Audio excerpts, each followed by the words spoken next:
노유진의 정치 카페. 살려주세요. 밤새 국회에서 대통령을 기다렸던 세월호 유가족들에게 대통령은 눈길을 한 번 주지 않았습니다. 시정연설에서도 세월호 참사는 언급되지 않았죠. 박 대통령뿐 아니었습니다. 6.4 지방선거에서 대통령을 살려달라며 읍소 캠페인을 벌였던 새누리당의 김무성 대표. 김 대표 역시 이날 무릎을 꿇고 특별법 제정을 읍소하던 유가족을 외면하는 모습으로 SNS에서 화제가 됐습니다. 참사 200일 만에 여야가 특별법에 합의했습니다. 조사위원회에 절대 수사권 기소권을 줄 수 없다는 대통령 뜻대로 됐습니다. 참 좋으시겠네요. 어제 오후 세월호 가족대책위는 이번 합의안의 문제점에도 불구하고 거부하지 않겠다는 입장을 정했습니다. 진실규명을 위한 조사를 더 이상 늦출 수 없기 때문이겠죠. 이제 다시 공은 정치에서 우리 국민들에게로 넘어온 것 같습니다. 4.16 대참사를 국민 대다수가 바로 어제 일처럼 생생하게 기억하고 잊지 않는 것. 그 길만이 어제 읍소하고 오늘 외면하고도 부끄러움을 모르는 권력으로부터 진실을 지키는 길이겠죠. 오늘도 변함없이 노회찬, 유시민 두 분 나오셨습니다. 안녕하세요. 네, 반갑습니다. 한 주 어떻게 지내셨나요? 날씨가 갑자기 추워져서. 낚시 좀 하셨나요? 아이고, 무슨 악천후의 낚시는. 노 대표님 어디 좀 다녀오셨죠? 예, 계속 제가 요새 다니고 있는데. 예. 수원에 가서 공무원 노조 분들 강연이 한 번 있었고, 울산 가가지고 또, 나중에 말씀드리겠습니다만 또 한 건 했습니다. 예. 예. 어떤 한 건인지 일단 듣기로. 예. 유시민 작가님은 좀 너무 뭐랄까 안 바쁘신 것 같아요. 예, 좀 그렇죠. 강연이 많아서 예. 좀 여기저기 계속 강연 다니고 있는 중입니다. 예, 그 토크 콘서트는 언제죠? 그게 이제 다음 주인데. 예, 뭐 좀 부담이 많이 되네요. 예, 알겠습니다. 예, 이번 한 주도 참 많은 그 이슈들이 있었습니다. 그 이슈들 하나하나씩 좀 짚어주시죠. 잠시 전하는 말씀 듣고요. 바로 타임라인으로 넘어가겠습니다.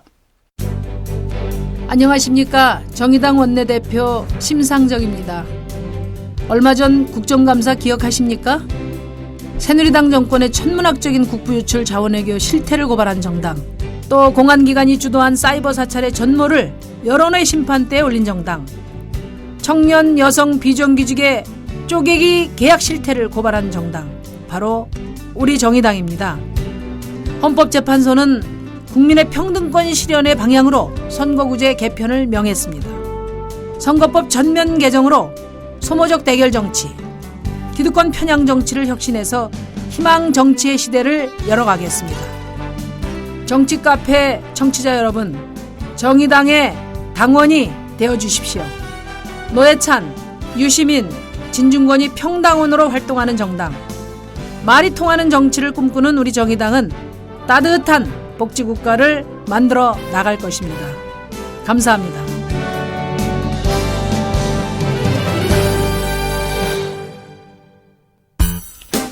유시민의 타임라인.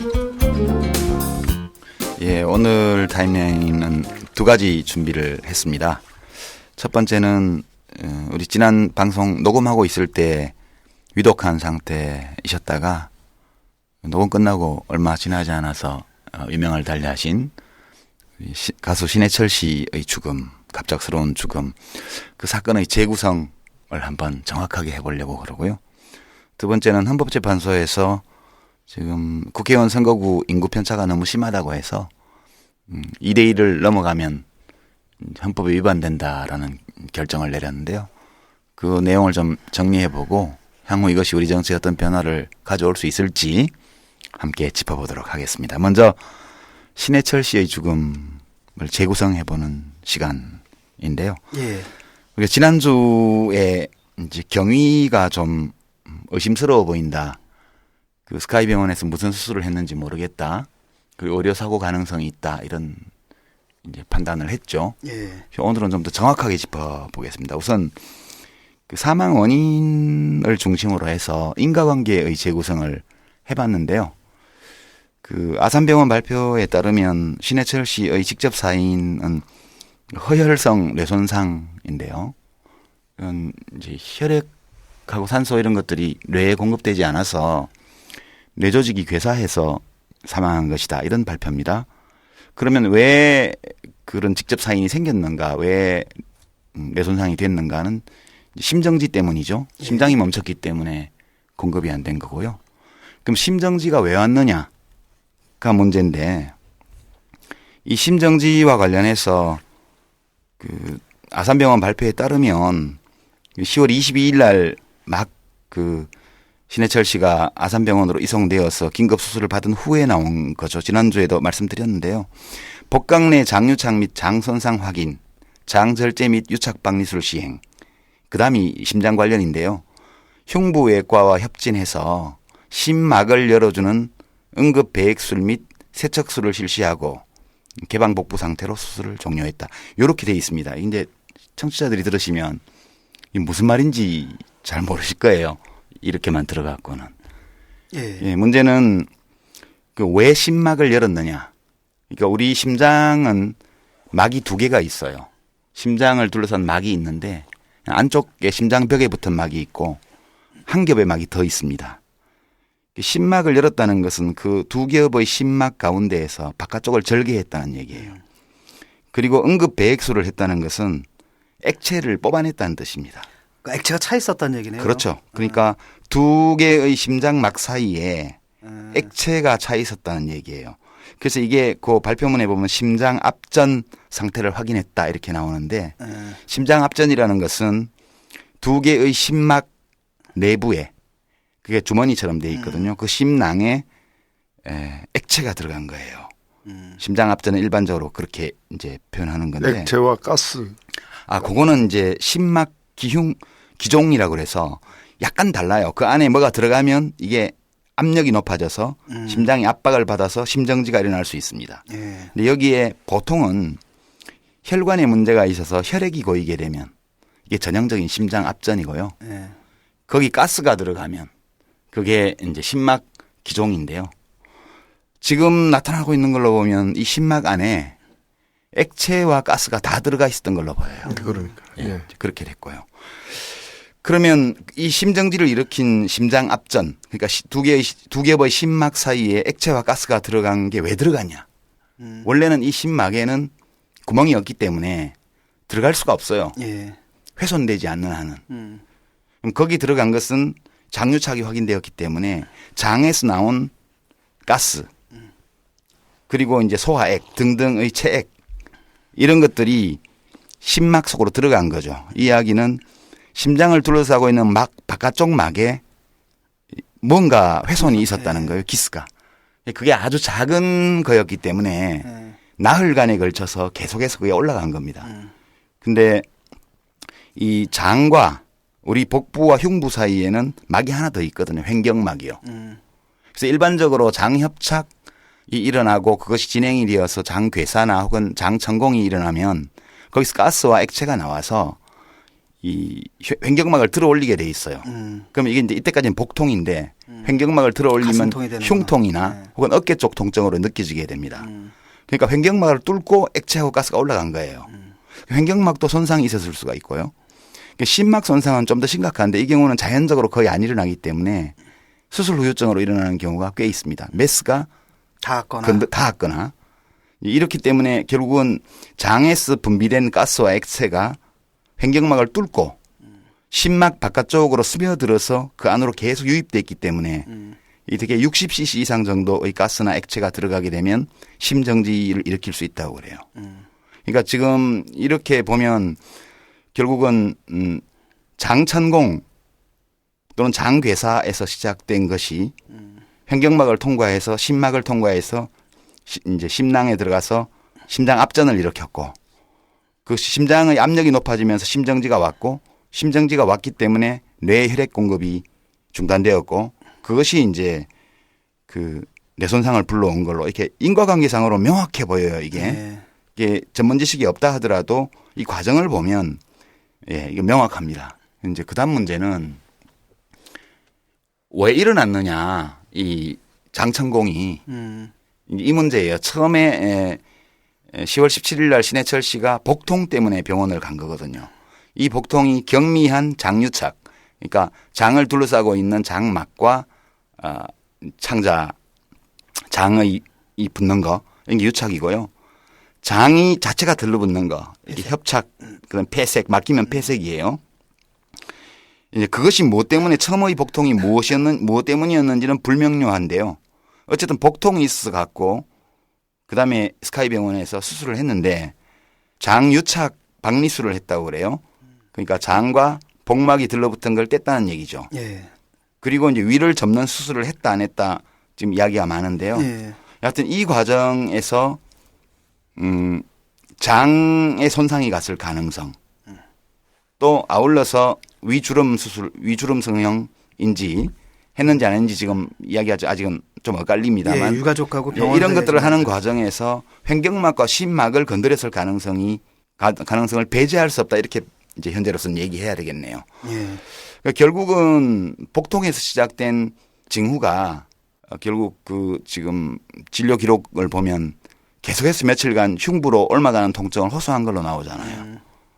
예, 그렇게 돼서 이것이 이제 이 장천공을 인지 못한 병원 측의 과실 때문인지 아니면 더 적극적으로 봐서 최초의 수술을 하는 과정에서 장천공을 일으킨 것인지 심막은 도대체 왜 훼손된 것인지 이런 것들에 대해서 지금 국가수 부검이 진행 중이기 때문에 부검 결과가 나오면 최초 스카이 병원의 진료 기록 그리고 아산병원의 진료 기록 그리고 국가수의 부검 결과 이 셋을 종합해 보면 이 경우는 거의 의료사고로 봐야 될 그런 확률이 아주 높아진 상태가 아닌가 지금 그렇게.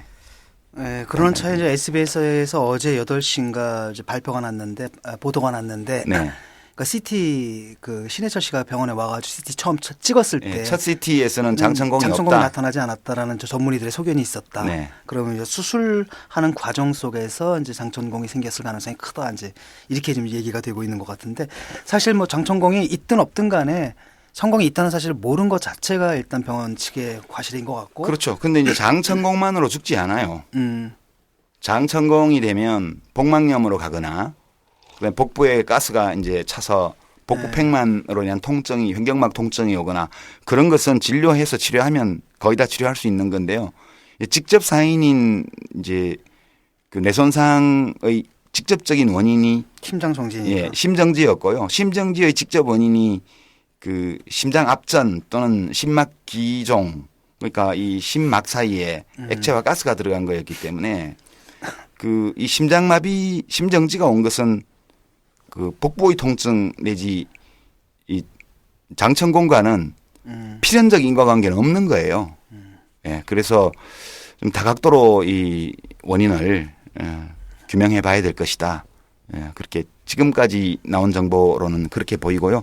언론 보도에서는 되게 장천공이 언제 있었냐, 언제 생긴 것이냐, 이 스카이병원 최초 수술 이전에 장천공이 있었냐 없었냐, 뭐 있었는데 몰랐냐, 아니면 수술 과정에 생겼냐 여기에 집중이 되고 있는데 그보다 더 심각한 문제가 심막의 훼손에 관한 거라고 저는 봐요. 그래서 국가수 부검에서 뭐 더 다뤄지게 되겠지만 신해철 씨가 평소에 심장 지병이 있었거나 심장 관련 혈관에 문제가 있었거나 그렇지 않고 위나 심장 쪽은 깨끗했다라는 증언들이 좀 나오고 있어서 그 장천공과 관련된 사항뿐만 아니라 심막 훼손에 관한 사항을 좀 더 정밀하게 부검 과정에서 들여다봐야 되는 거 아닌가 지금 그렇게 판단이 됩니다. 제가 지난 이제 목요일에 빈소를 다녀왔는데 그때만 해도 얘기가 어떻게 됐냐면 이제 아산병원에서 충분히 기록을 남겨놨기 때문에 나중에 소송하는 데 큰 지장이 없다. 따라서 부검 없이 그냥 화장을 한다 이런 얘기를 들었는데 다음 날이죠. 그냥 운구까지 끝난 상태에서 다시 이제 돌아간 거죠. 그때 지인들 몇몇이서 이건 아니다. 왜냐하면 이제 의료사고라는 게 사실은 입증하기가 힘들잖아요. 그때 제 현장에서 제가 들은 얘기도 뭐냐면 기자들 얘기인데 무슨 함구령 비슷하게 내려졌다고. 그래서 그 전문의들 그 인터뷰 따는 게 굉장히 힘들다 이런 얘기들을 하더라고요. 네. S병원. 네. 그러니까 S병원뿐 아니라 아산병원. 그 병원뿐 아니라 이제 상당 부분 다른 사람들도 그런다 그러더라고요. 그래서 이게 이제 복잡해지니까 확실하게 좀 근거를 남겨놓는 게 낫겠다 싶어서 결국은 이제 그 지인들이죠. 주로 가수들이 그렇게 주장을 했던 것 같은데 당시도 이렇게 의견이 있었나 봐요. 약간 이제 병원 측의 입장을 대변해 가지고 그냥 덮자 이렇게 나가는 사람들이 있었고 그러면서 아니다 이건 확실하게 소송으로 가야 된다 이런 이제 얘기를 하는 사람들이 있었다 그러는데 그 설득을 했다 그러더라고요. 그렇게 예. 하기로 소송을 하기로 그다음에 가족들을. 두 번째로는 그 마지막에는 이제 부검까지 하기로 그렇게 설득을 했다고 그렇게 들었습니다. 예. 그러니까 스카이병원에서 한 수술이 이제 내시경 수술이에요. 복강경 수술이라고 하고 이제 구멍을 뚫어서 거기에 렌즈하고 수술 도구를 집어넣어서 하는 수술이거든요. 예. 이게 이제 배를 열어서 눈으로 보면서 손으로 하는 수술에 비해서 오차가 크겠죠. 예, 실수의 가능성이. 그게 그 장기를 건드릴 확률이 높아요. 사고 확률이. 그래서 전체적으로 볼 때 이 사고는 예, 도대체 수술을 하면서 예. 무슨 일이 있었는지에 대한 그런 것들이 진상규명이 좀 더 확실히 돼야 될 것 같다. 11월 3일이면 오늘인가요? 오늘이 3일이죠. 오늘이죠. 지금. 오늘 이제 예. 부검 들어간다고 들어온 지금 부검 진행 중인 것 같아요. 진행 중인 것 같습니까? 예. 어쨌든 이 사람이 목숨을 잃는다는 건 굉장히 큰 충격이고 슬픔인데 그것이 사인이 뭔가도 애매하면은 이 슬픔은 배가 되거든 사실은. 그렇죠. 네, 더 오래 가고 더 한으로 남는 거기 때문에 그 나중에 결과가 어떻게 나오든 유가족들이 납득할 수 있는 그런 이제 좀 충분한 조사가 이루어지길 희망합니다. 우리 정치 카페에서 이걸 다루는 이유도 이제 우리가 사람이 태어나고 죽고 이렇게 하는 것이 일상사입니다만 우리에게 어떤 의미가 있었던 사람이 떠나갔을 때는 애도가 필요하죠. 예. 애도 기간이 필요하고 애도 행위가 필요하고 시간이 필요합니다. 근데 그렇게 우리에게 의미 있었던 어떤 사람이 떠나갔을 때 그 사람이 어떻게 해서 떠나가게 되었는가를 정확히 아는 것이 이 애도를 제대로 하는 전제가 되는 것이거든요. 예. 그래서 우리가 이 문제를 다루는 것은 그 신해철이라는 한 시대를 그 대표하는 그런 가수의 죽음 이것을 맞이해서 제대로 된 애도를 하기 위해서 필요한 사항들을 짚어보기 위해서 다루는 것이지 다른 이유는 없다 그렇게 좀 말씀을 드립니다. 네, 그 참 의료사고라는 게 그렇지 않습니까? 이게 환자가 입증을 해야 되는 상황인데 환자들 같은 경우에 정보의 비대칭성이 있잖아요. 전혀 모르고. 그런 그다음에 이제 의사들은 정보를 다 알고 있을 뿐 아니라 이제 자기들의 그 이른바 침묵의 카르텔이라 그러나요? 왜냐하면 자기도 그런 일 당할 수 있으니까 되도록이면은 불리한 증언을 안 해주잖아요. 예. 뭐 사실 이길 가능성이 굉장히 희박한 건데 그 뭐 가수도 그렇게 유명한 그 스타의 경우에도 지금 뭐 서로 뭐랄까 그쪽 병원에서 그렇게 얘기를 하지 않았습니까? 처음에는 이게 연예인이라서 참 예. 건강관리를 잘못한 것 같다 뭐 이런 식으로 책임을 떠넘기는데 일반인들 경우에는 엄청난 것 같아요. 그런데 이거 어떻게 해야 되나요? 무슨 제도적인 무슨 장치 같은 게 좀 필요하지 않을까요? 이런 예, 경우에. 제도적인 것은 이미 오래전부터 국회에서 논의가 되어 왔던 것이고 예. 입법안도 여러 차례 나왔지만 입법이 안 됐어요. 이제 의료사고 구제에 관한 법률이라고 그래서 예. 의료사고가 나서 의심되는 상황이 생겼을 때 입증 책임을 의료기관에 지우고 그리고 이제 의료기관 스스로가 과실이 없음을 증명하도록 하고요. 예. 그리고 그거에 대한 배상 이런 것들은 일종의 강제보험을 만들어서 모든 의료기관들이 가입하도록 그렇게 만드는 법률안이 정말 16대 그때부터 꾸준히 이제 발의되어 왔는데 예. 왜 통과가 안 됩니까? 이게? 이게 의료계 반대가 굉장히 심해가지고요. 예. 예, 그래서 아직도 제정이 안 되고 있죠. 근데 의료계의 반대가 심하다 하더라도 이게 국민 대다수의 지금 그 생명이 걸린 문제고 한데 이게 왜 통과가 안 되는지 아니면 이슈화조차도 안 되는지. 의료계가 국민계보다 더 센 모양이네. 그렇죠. 아마 이번 사건을 계기로 해서 국회에서 다시 한번 이미 제출돼 있는 법도 있을 거예요. 예. 그거를 다시 한번 의제로 만들고 예. 신해철법 이런 거. 예, 신해철법이 필요한 시기에 온 것 같습니다. 예, 알겠습니다. 그리고 다음 소식은요? 예, 두 번째는 국회의원 선거구 인구 편차가 2대1이 넘어가면 헌법의 평등권을 침해하는 것이다라는 10월 30일 헌법재판소 결정에 관한 건데요. 이게 연역이 좀 있어요. 이게 1995년도에도 한번 위헌 결정했고요. 이때는 최대 4대1이 넘었었거든요. 인구 편차가. 엄청난. 4대1로 바로 잡았죠. 예, 그다음에 2001년도에는 3대1을 벗어나면 위헌이다 이랬고요. 제가 냈습니다. 저는 2대1로 해달라고 냈는데 3대1로. 예, 2대1로 이번에 이제 결정이 났을 때는 심상정 원내대표가 또 이 위원 정의당 소송도 당원, 예. 우리 당원들이 냈어요. 예. 당원들이 했습니까? 예, 그리고 그렇게 또 다른 당에서도 냈고. 예. 이번에는 2대1 범위 안에 있을 때만 합헌이다. 그렇게 외국 같은 경우는 보통 1.5대 1이 많죠. 더 좁은 데도 더 많습니다. 좁은 데도 네. 많고. 예. 그럼요. 1.1, 1.2도 있고요. 예. 호주 같은 데도 그렇고. 예. 지금 독일이 1.67이죠. 독일이 한 1.2 정도, 1.25 그 정도를 이제 최대한 지키고 있다고 그러고요. 예, 지키고는 있는데 이게 이제 플러스 마이너스 1.5하고 예. 플러스 마이너스 2.5 사이이기 때문에 예. 예. 예. 강제로 이제 바꾸는 거는 이제 1.67이고 그렇죠. 예. 독일은 절반이 비례대표고 의석수가 정당 득표비 이대로 나눠지는 그런 정당 명부 비례대표제를 하고 있음에도 불구하고 지역구 인구 편차를 최소화하는 그렇죠. 쪽으로 그렇게 하고 있죠. 지금 이 선거구를 개편해야 되는데요. 선거구 개편뿐만 아니라 차제에 국회의원 선거제도도 손봐야 된다는 주장이 법물처럼 여기저기서 나오고 있는 형편입니다. 노 대표님 이거 어떤 흐름인지 잘 아시죠? 예. 물론 이제 그동안에 이제 우리나라 이제 선거법 내지 선거 행위와 관련된 여러 이제 법률 제도 중에 이제 문제가 됐던 것들이 이제 지금 남아 있는 것이 이제 선출 방식에 관련된 선거 제도 문제와 인구 상한선 문제인데 물론 또 하나 더 있습니다. 이거는 뭐 위헌 문제는 아닌데 그럼 이 선거구 획정을 어디서 하느냐? 지금은 이제 선거구 획정위원회라는 게 별도 있긴 하지만 사실상 정당들이 국회에서 의결해야 되니까. 의결해서 이제 하거든요. 근데 이제 이 국회에서 이렇게 국회의원들이 자기들을 뽑는 선거구 획정과 관련된 결정을 내리는 나라는 거의 미국밖에 없습니다.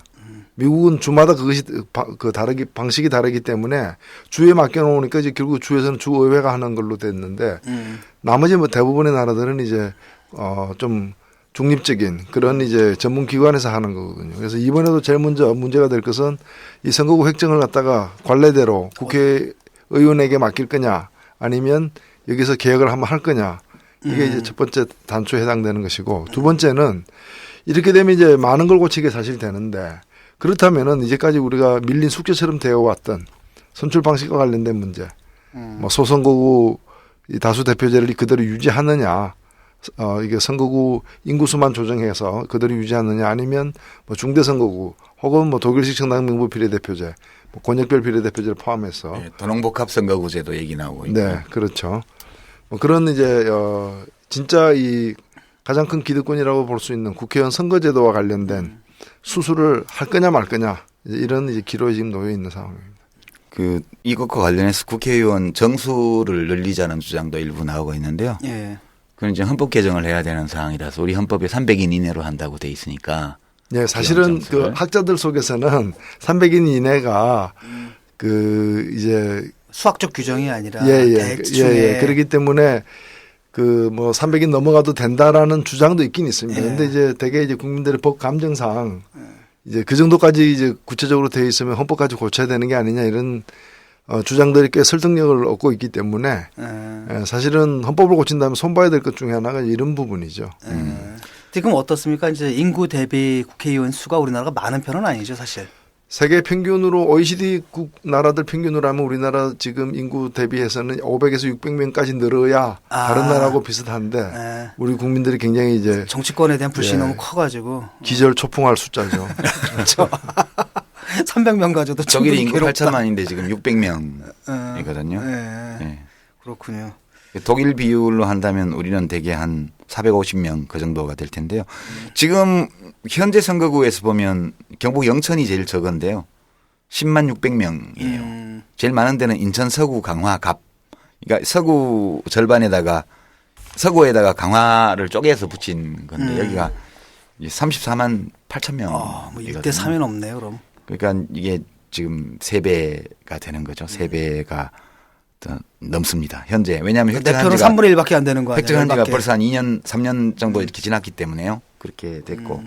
우리 선거구 획정은 선거법에 붙여서 별표로 만들도록 돼 있어서 결국은 매번 총선을 앞두고 그 임기가 끝나가는 국회의원들이 되게 연말 정기국회나 연초 임시국회 때 의결을 해야 되거든요. 네. 그 별표로 붙어 있기 때문에. 이제 그러다 보니까 자기 선거구가 변경되는 의원들이 나와가지고 막 야단을 하고 막 시끄러워요. 예, 상임위에서도 그렇고. 그래서 이렇게 해서는 안 되고 이제 이번 정기국회에서 국회가 선거법에 입법 조처를 하나 해가지고 그런데 선거관리위원회의 결정에 따른다라고 하든가 해서 국회 스스로가 선거구 획정에 관한 입법권을 박탈하는 자기 스스로 박탈하는 그런 입법을 하지 않으면 현행법을 그냥 놔두게 되면 결국은 누가 하든 또 와서 국회 의결을 그럼요. 받아야 돼요. 120% 확실한 상황입니다. 그렇습니다. 차제의 이번 헌재 결정이 이 계기가 되어서 국민들의 정당 지지 또는 다양한 정치적 요구, 소망 이런 것들이 국회 의석수에 있는 그대로의 비율로 반영될 수 있는 그런 국회의원 선거제도로 바뀌었으면 좋겠다 이런 건데 정의당 입장은 독일식 제도인가요? 그렇죠? 네, 지금 독일식 정당본 비례대표제가 그 기왕에 이제까지 제출된 안 중에서는 가장 국민들의 의사를 갖다가 그대로 반영하는 제도라고 판단해서 계속 당론을 가지고 있죠. 근데 새누리당하고 민주당이 현행 제도의 수혜 집단이라서 네. 해줄 리가 만무하다 이렇게 봐야죠. 자기가 받은 지지만큼 가져가는 건 괜찮은데 네, 더 받아가는 거는 결국 다른 쪽 의석을 갖다가 이렇게 사실은 이렇게 뺏어가는 거죠. 예, 절도 행위라고 저는 봅니다. 합법적. 예, 선거구 자수해서 광명 찾아야 됩니다. 예, 선거구 획정. 결국 이제 선거구 획정을 하기 위해서는 이제 국회에 맡겨놓을 것이 아니라 입법을 해서라도 뭔가 예, 국회 스스로가 자기 권한을 박탈하는 입법을 해야만 되고요. 예, 그래서 제3의 기구에서 정의롭게 예. 획정을 할 수 있게끔 하고 두 번째로는 이번 기회에 이제 선출 방식에 대한 고민도 좀 있어야 된다. 어차피 밀린 과제이기 때문에 예. 거기에 대해서는 뭐 여러 가지가 있는데 중대 선거구제부터 권역별 비례대표제부터 여러 가지 안들이 있는데 이거 함께 이제 토론 시간은 충분하죠 우리가? 시간은 한 1년 있으니까요. 네. 예. 함께 이제 그 토론을 하고 어떤 사회적 합의 같은 것들을 만들어내서 우리 이제 정치가 좀 합리적인 시스템으로 좀 변하는 계기가 됐으면 좋겠습니다. 만약 이런 걸 지금 말씀하신 대로 선거구 획정 자체부터 스스로의 권한에서 이렇게 포기하는 그런 일을 하지 않는다면은 그 국회 안에 있는 정당들은 앞으로 그 개혁이니 혁신이니 이런 용어를 못 쓰게 해야 됩니다. 법률로다가 이야. 3년 정도 못 쓰게 하거나 5년 못 쓰게 하거나. 예. 이게 또 이렇게 국회에서 또 싸움 붙으면 또 지들끼리 또 싸우겠죠? 엄청나게.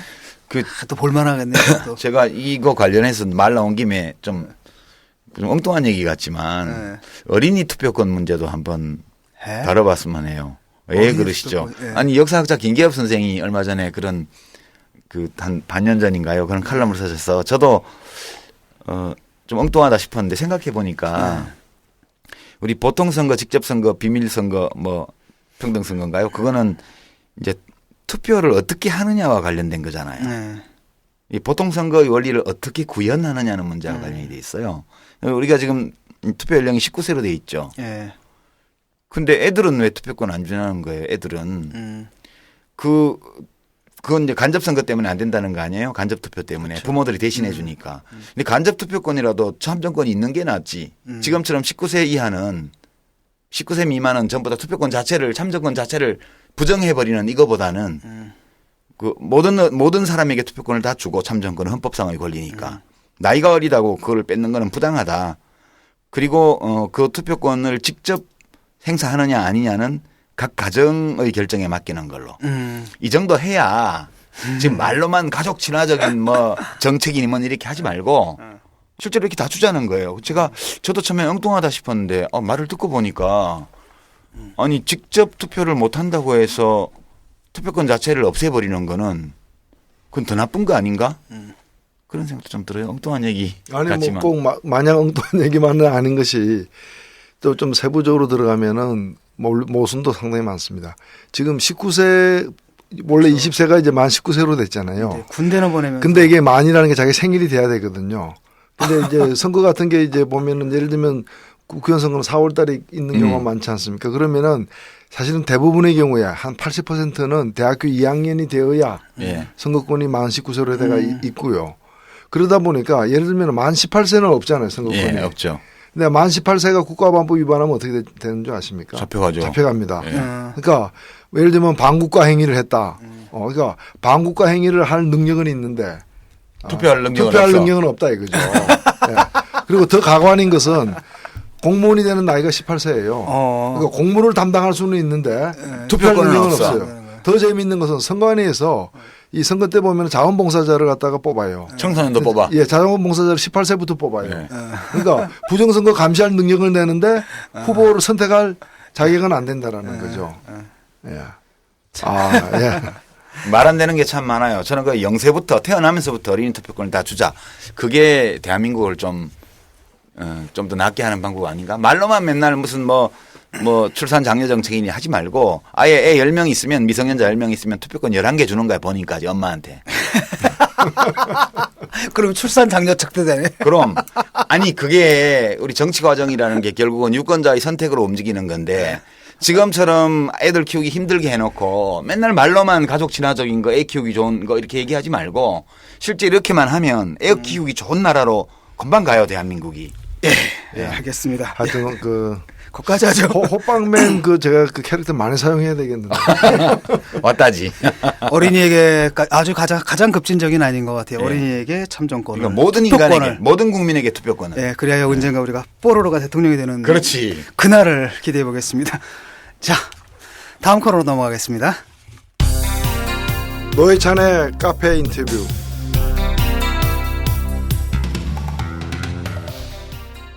안녕하세요. 노유진의 정치 카페. 지금 카페 인터뷰를 맡고 있는 노회찬 통신은 오늘은 울산으로 출동했습니다. 저는 지금 울산 공항에 와 있는데요. 사실은 제가 오늘 노무현 시민학교에서 울산 지역 노무현 시민학교에서 강연을 하나 맡았는데 그 강연만큼 중요한 분을 사실은 제가 지금 만났습니다.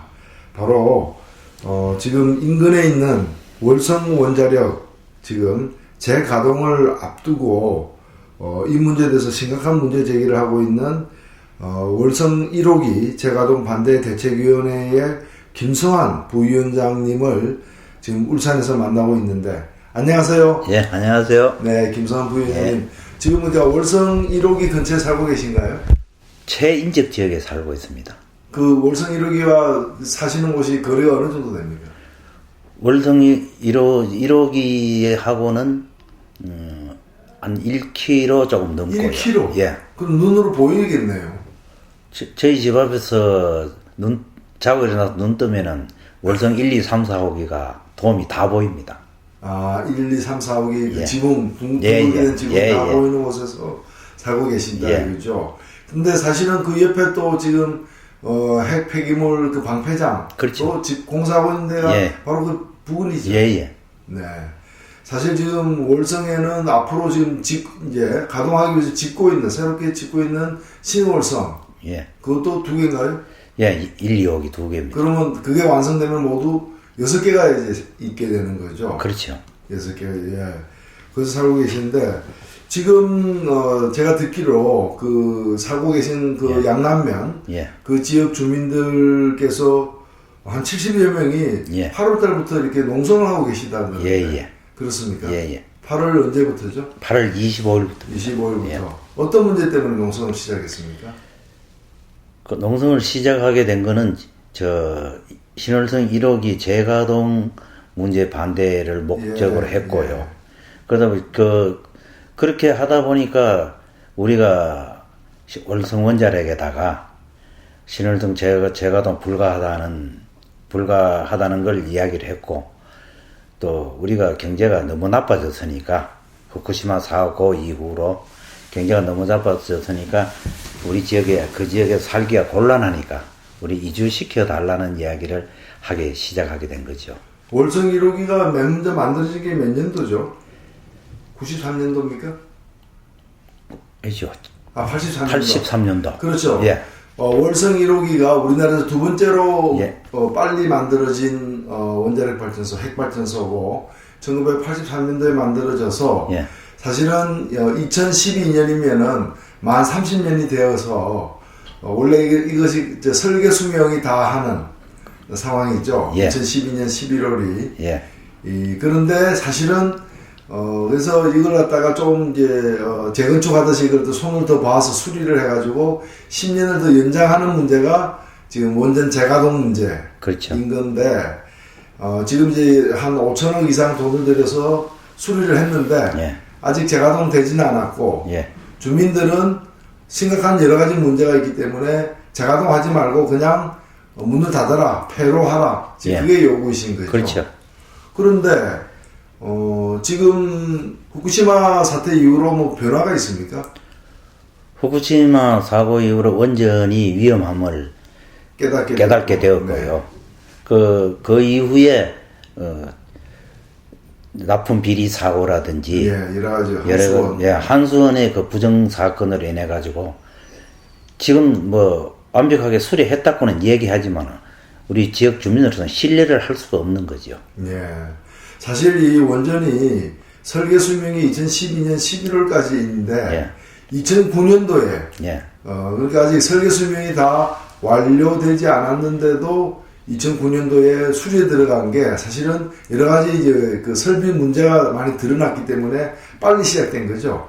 그럼 그렇게 봐야 예, 되겠죠. 저도 그렇게 뭐 알고 있는데 예. 그래서 약 6천억 정도 돈을 들였지만은 이것이 이제 안전한지에 대해서는 굉장히 이제 의문을 갖고 있는데 그 과정에서 후쿠시마 사건도 있었고 또 이제 방금 말씀하신 것처럼 또 이제 그 여러 가지 납품 비리 등의 사건도 있었고 뭐 최근에 또 그 월성 1호기 근처에서 일하는 잠수부 예. 또 지금 사망한 사건도 예, 났지만 또 이번 국정감사에서 보면은 월성 1호기에서 방사능 폐기물 이렇게 나오는 방류하는 그런 것이 기준을 초과해서 엄청난 양을 갖다가 방류를 했다.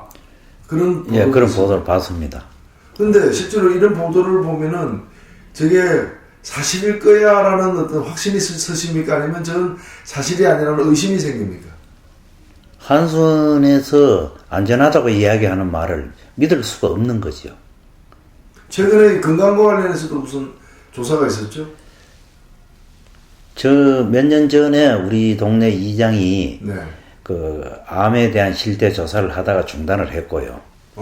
며칠 전에 그 포항 MBC에서 취재에 나오면서 암을 조사해 달라 그래가지고 제가 같이 지금 집회하고 있는 인원을 속에서 포함 네. 조사를 하니까 갑상선 암만 8명이 조사가 됐고요. 일반 다른 뭐 뇌종양이라든지 위암이라든지 폐암이라 이런 건 11명이 나왔고 지금 현재 갑상선 질환을 앓고 있는 사람이 4명이 나왔습니다. 70명이 개인을 그래 한 게 70명에 더한 가족들 중에서 그렇다는 겁니다. 이게 좀 상당히 지금 심각한 문제를 지금 말씀을 해주셨는데 지금 말씀을 요약하면은 월성 원전 이 재가동 반대 대책 위에 계신 분들 한 70여 분을 우선 대상으로 가족을 대상으로 울산 MBC가 조사를 포항 MBC 포항 MBC가 조사를 했는데 갑상선 암이 8명, 기타 암이 11명, 또 갑상선 질환이 4명, 뭐 한 집에 3분이 갑상선 암인 경우도 있었다면서요? 예, 있습니다. 근데 제가 얼마 전에 보면은 바로 여기서 이제 한 30km 떨어진 곳에 그 고리가 있지 않습니까? 고리 원자력. 고리 원자력과 관련해서 갑상선 암이 고리 원자력 때문에 생겼다라는 누가 소송을 걸어가지고 부산지방 법원이 이 판결을 내렸는데 판결을 내리는 과정에서 이걸 학자들이 의뢰를 했더니 전문가들이 관계가 있다. 그래서 이 갑상선 암이 고리 원자력 발전소에서 나오는 어떤 폐기물, 방사선 노출과 연관이 있다라는 걸 인정하는 판결이 나온 걸로 제가 봤거든요. 그렇게 그 판결을 보고 이제 저희 지역 사람들도 이 삼중수소 때문에 그런 것이다라고 인정을 하게 된 거지요. 그러니까 방사선 폐기물 중에 하나인 삼중수소가 갑상선 암을 일으킨다. 그전에는 거기 환자가 있어도 아마 내가 운이 없어 걸렸겠다고 생각을 했는데 지금은 이제 그 고리 판결을 보고 난 뒤에는 내 운이 없는 게 아니고 원자력 방사능으로 인해서 그런 것이구나고 지금 전부 생각을 하고 집단 소송도 준비하는 거로 알고 있습니다. 예. 그동안에 이 원자력 발전소는 많은 국민들이 우려에도 불구하고 안전하다. 그 두 번째는 싸다. 그래서 우리로서는 불가피하게 선택해야 된다라는 그런 논리로서 이제 이루어져 왔는데 일단은 뭐 다른 건 다 둘째치더라도 갑상선암이라는 사실은 굉장히 이게 신체에 위해를 가하는 중요한 질병인데 예. 그런 갑상선암만은 좀 아닙니다라는 말씀을 듣고 보니까 이제 그러면 이것이 지금 뭐 그러니까 우선 이렇게 되면은 월성 1호기만의 문제는 사실 아니겠네요. 그렇죠. 월성 1호기만의 문제, 원자력 발전소의 문제라고. 원자력 발전소 정책 자체를 근본적으로 재검토해야 되는데 예. 일단은 수명이 다 해가지고 멈춘 원자로부터 처리를 하자.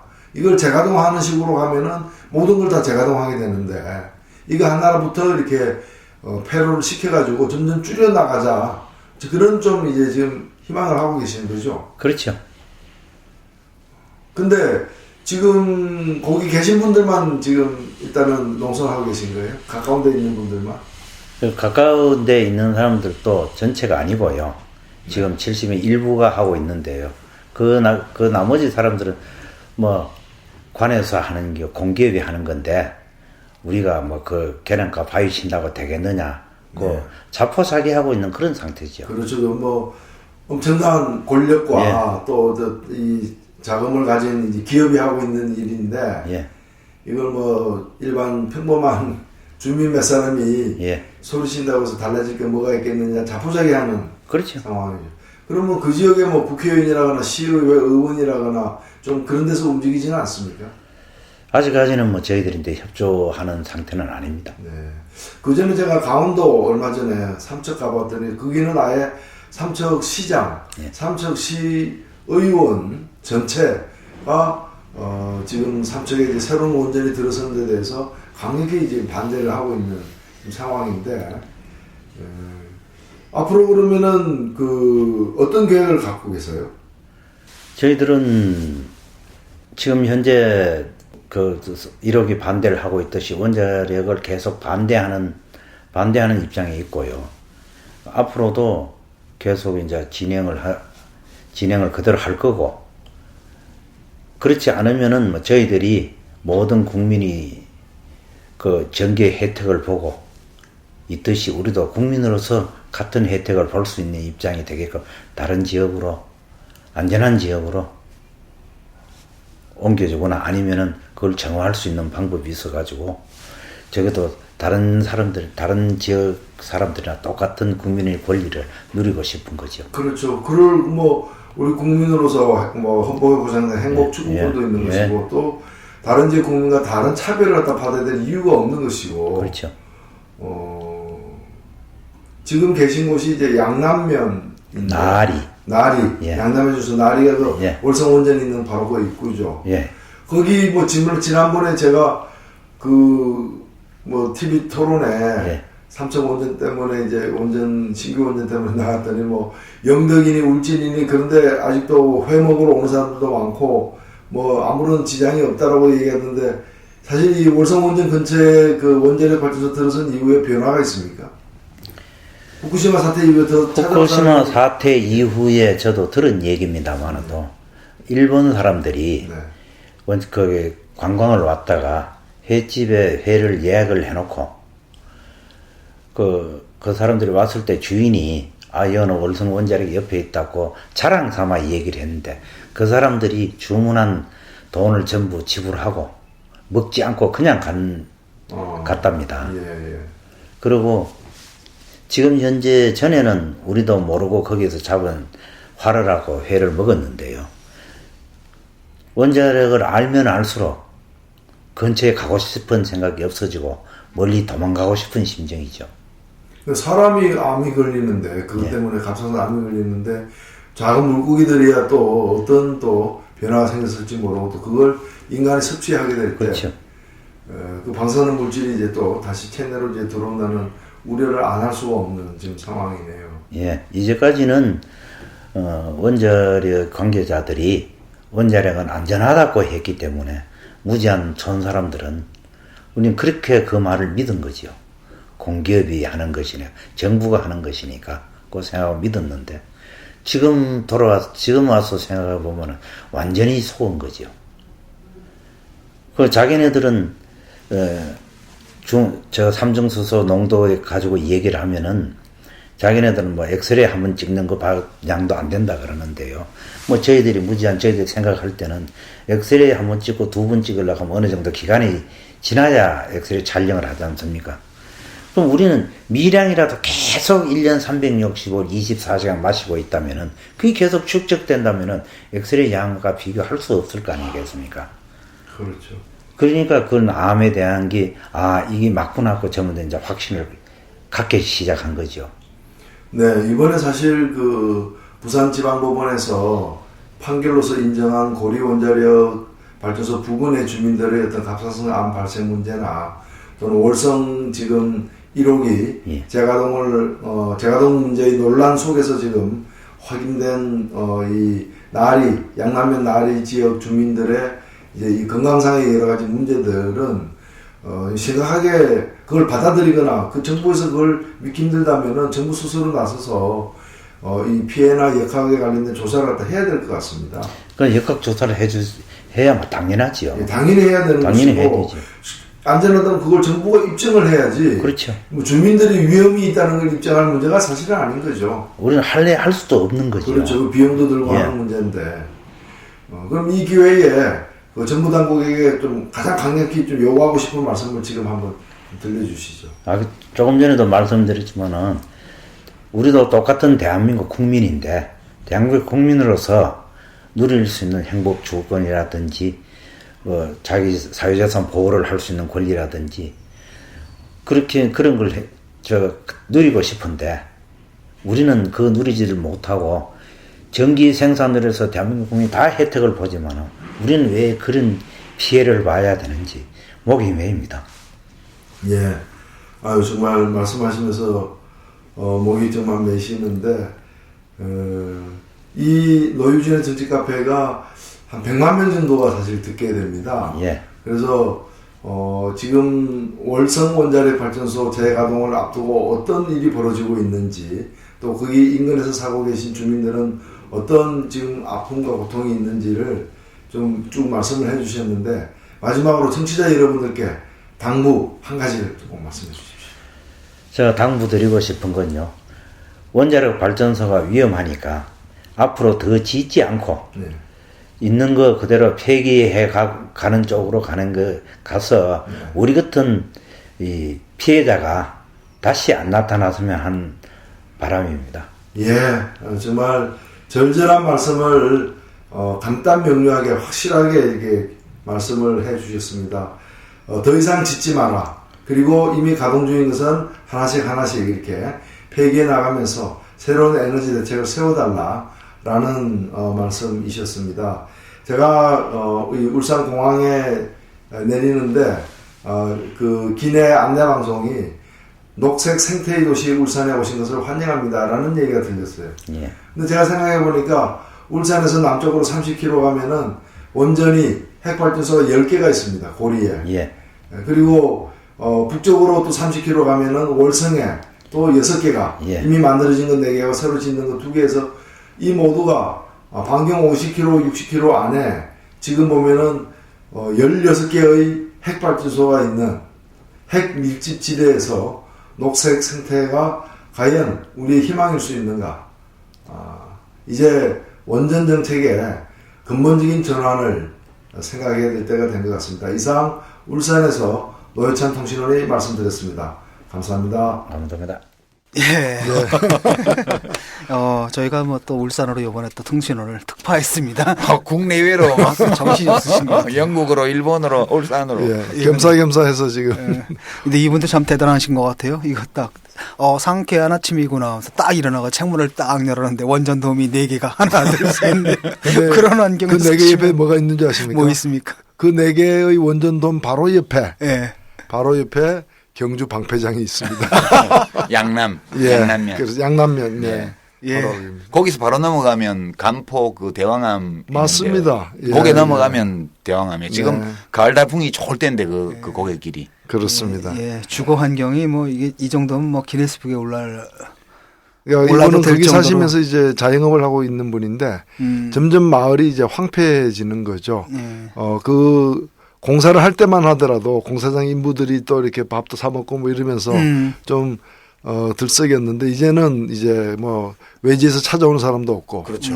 본인들도 하나씩 둘씩 떠나가고 거기 간포 가는 길에 양남면, 양북면 이쪽이 참 괜찮은 데였거든요. 근데 지금은 그쪽에 농산물도 사람들이 꺼리게 되죠. 꺼리게 되죠. 그렇기 때문에 살 길이 거기 농민들이 다 막히는 상황 그런 거 아까 말씀하셨죠. 그분들도 좀 황당하겠습니다. 이렇게 딱 원래는 문 닫기로 되어 있었던 것 아니에요? 근데 갑자기 이게 또 그리고 10년, 20년 확 늘어나면 이번에 또 방송사에서 예. TV 방송사에서 이제 그 주민들을 이제 다 역학조사를 했어요. 예. 했는데 거기서 이제 아까 제가 인터뷰에서 나왔다시피 이제 뭐 다른 데보다 다 암 발병률이 발생률이 10배 정도 높게 그건 뭐 나오니까 지금 굉장히 이분들이 불안해 하시는 거죠. 예, 그건 뭐 우연이 아니겠죠. 통계적으로 유의미하고도 남은 통계적으로 유의미한 것일 수 있죠. 예. 예, 어쨌든 이제 그 에너지 정책의 어떤 근본적인 전환이 좀 필요할 때가 아닌가 이런 생각이 듭니다. 우리가 전에 김익중 교수님 모시고 네. 그 문제 한번 다뤘었잖아요. 그대로입니다. 예, 그대로죠. 예. 예. 그걸 현장에서 다시 한번 확인한 그런 시간이었습니다. 네, 우리 노유진의 정치 카페는 이 핵 문제, 핵 발전소 문제를 계속해서 앞으로도 추적해 나갈 것이며 그리고 탈핵의 그날을 위해 달려갈 것입니다. 아, 바쁘다. 해야 될 일이 너무 많아. 우리 정치 카페가. 예. 노회찬 통신원 수고 많으셨습니다. 다음에 또 제가 또 좋은 데로 보내드리겠습니다. 고맙습니다. 예.